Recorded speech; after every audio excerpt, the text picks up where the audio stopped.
A while back I posted some pictures up on Facebook about a Native American flute that I had purchased, and I really got into these things. I mean, they're just amazingly crafted, beautiful instruments.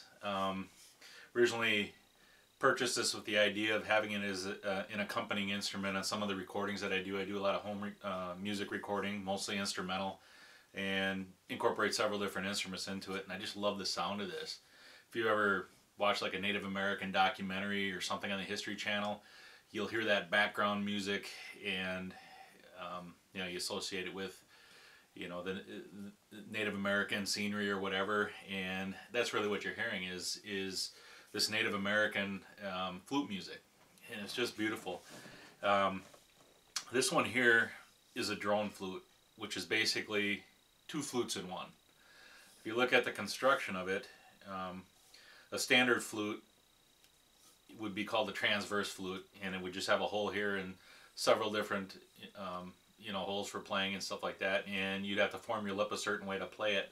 Well, this little instrument is very ingenious, and the Native Americans, when they designed this, when they came up with this design, they created what is called a chambered duct flute, and it's basically two separate chambers. You have a chamber up here that's technically blocked, and it actually compresses the air, and it evens out the air itself before it flows through over the top of two little carved holes, and then it flows down into two more into the second duct here. Okay, and this thing is a little more than a decoration. They call this the bird. There's some other names for it. It's got a nice little decorative totem on here. Mine is like a grizzly bear. But basically this thing serves a function as far as playability, timbre, how the instrument sounds, and by moving this, sliding this back and forth. Underneath here, very hard to see, on the outer side here there's two holes that go down into the main body of the flute.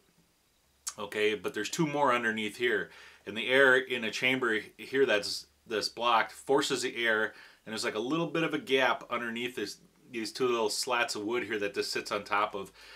And this leather strap here is, you know, it serves a very practical purpose by holding this down, allowing you to slide it and to move it to change the pitch or the timbre of the instrument, and to get the distance and to make it sound deeper. Many different things here, and the feather basically is just, you know, a decoration. But what happens is that air is highly compressed here, and as you play this and you hold your fingers here, the air that flows across here is actually very cold, kind of like an air compressor you see in a garage or in a shop somewhere.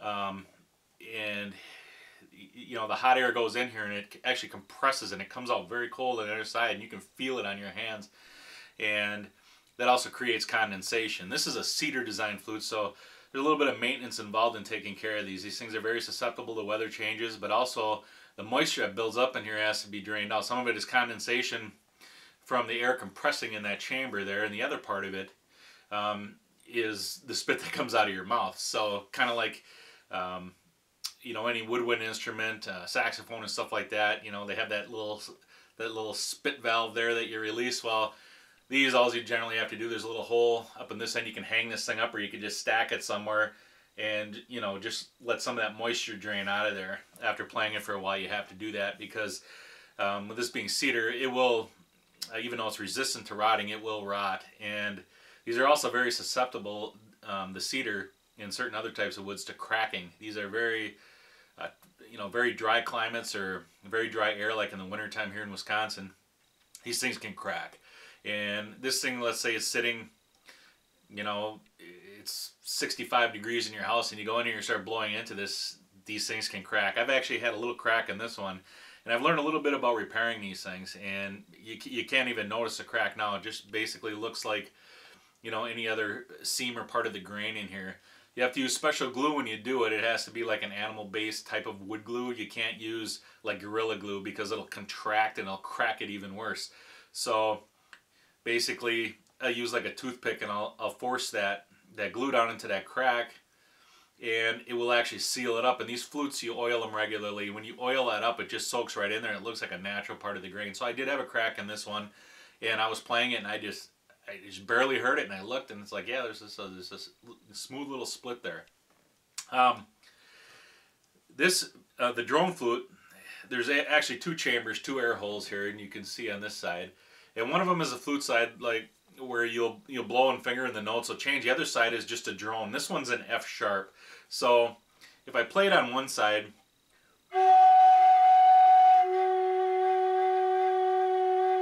it's just a straight F sharp. You can't, on the drone side, no notes will change. I can move my fingers, nothing happens. It doesn't matter. On the flute side, you know, you get the sound. Now, the interesting thing about this, it's kind of like a 12-string guitar, you know, in a way when you play it, because you have basically two flutes in one, and you get that accompanying drone in, you know, in conjunction with the flute that you're playing on the other side. So it's actually pretty neat.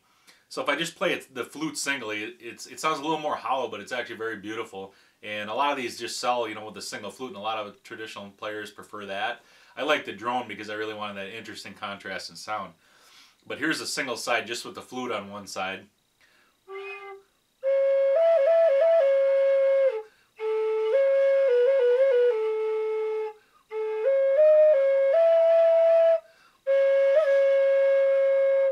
Okay, now here it is with the drone, and with the F sharp drone on the side.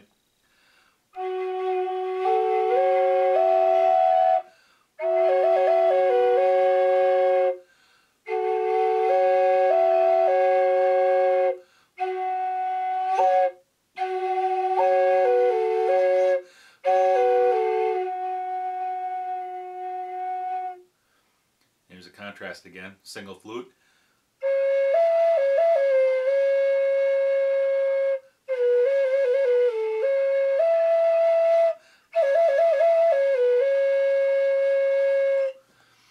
I like both, and you know, when you're making music and you can use, you know, alternating variations of those two together, you know, get the real clean single flute, and then, you know, the just the deeper, more beautiful tone when you get that drone in there, and it just gives it such a more heavier feel.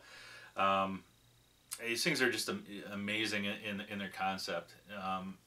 You know, basically, you know, a primitive people coming up with a chambered duct design, which basically gives you the same playability as a transverse flute that was designed, you know, who knows, I don't know when the first European metal flutes, or, you know, they're probably wood first, obviously, but, you know, these have been out a long time too. But the design of these things, and, you know, the tools must have been much more simpler, and to come up with that, you know, and it just makes it actually more playable and easy to learn an instrument. You know, also in the design, all these holes and everything and the length of the flute, it's all measured, so this thing is actually tuned. And when they design them now, you know, some of the traditionalists, I suppose they use something like a tuning fork or, you know, something else to tune them, but they actually have to have these holes spaced at specific distances, you know, in the pentatonic scale. And it's not only the distances between them, but also the widths of the hole. So they'll start by drilling the hole to a certain degree, and they'll widen it as they tune it to get it just right, to get the spacing right, to get everything right. And if they mess that up, the flute is basically junk, and they got to start from scratch.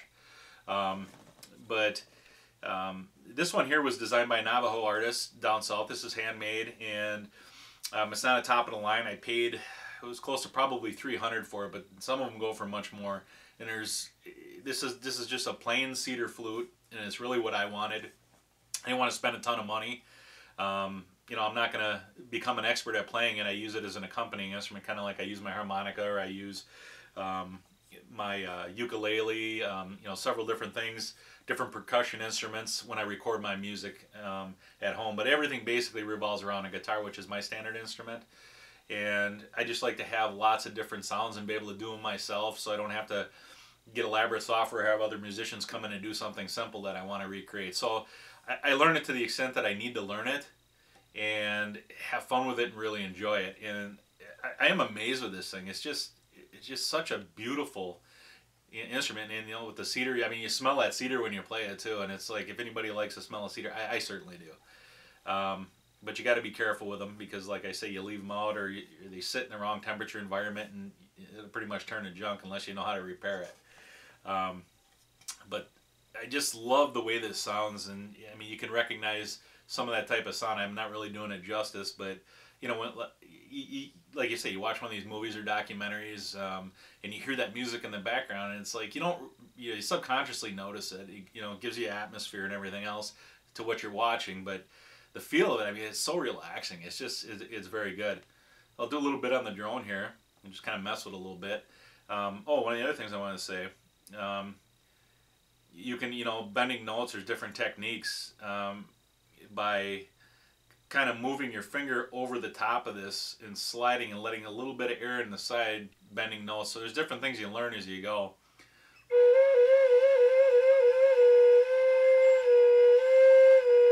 Hear that? So as you get better at it and as you learn it, those little things are very helpful. It's kind of like, things you learn on a harmonica. Or things you learn on a guitar, bending notes, what have you. Now when I hold all these down and I blow through the flute side, that's F sharp.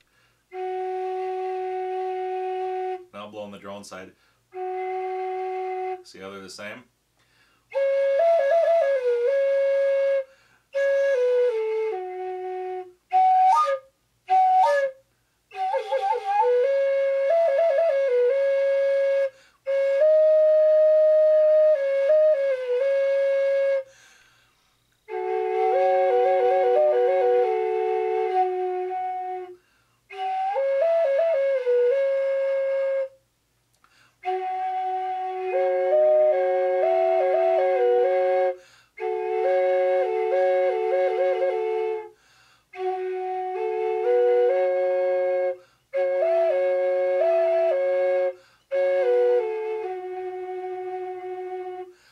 It's a little harder to play than it looks too, because fingering these notes, especially down on the lower part, is very difficult.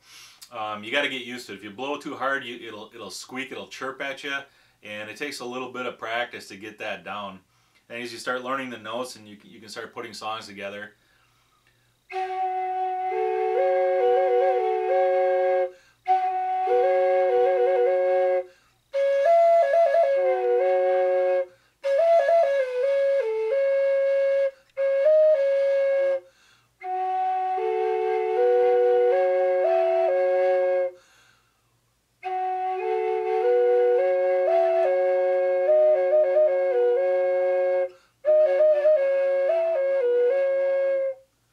So, very interesting instrument. I just want to reshare this with you. It was kind of nice, this artist who designed it.